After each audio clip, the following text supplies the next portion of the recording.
So, hi mga be, nandito tayo sa hospital ngayon be. Ito ay first visit natin sa ating baby soon.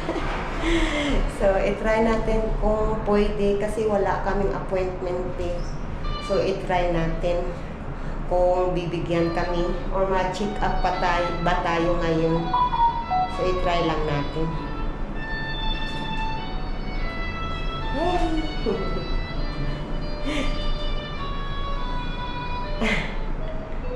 Asahan ko na yun. So, hi mga be, pasensya na kasi may sounds, makaka-copyright tayo. So, dito be, nasa 4th floor kami. And then, 405 yung OB-GYN room number namin. So, papunta na tayo doon. Sana nandoon yung OB-GYN. So, ito, naghahanap kami ng room ng aking OB-GYN. So, ito na binakita ko na. Ito yung OB-GYN ko. Gusto ko yung OB-GYN ko kasi mabait yung OB-GYN ko, be. Dito mga be, naghihintay na lang kami sa resulta ng ihi ko kasi pina-check up din yung ihi ko. Yan ang recommend ng aking OB-GYN.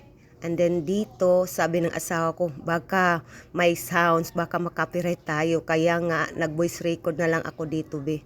So, ito yung parang ano ba, check upanan or i-check yung ihi mo. Yung lahat-lahat na.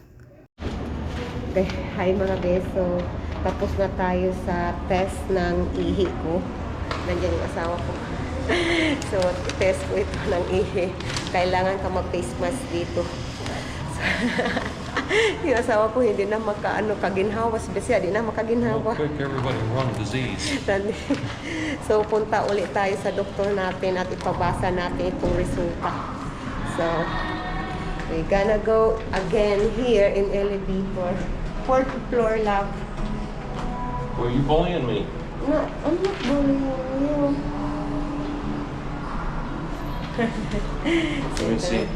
I know you. Gusto mo tingnan ang asawa mo.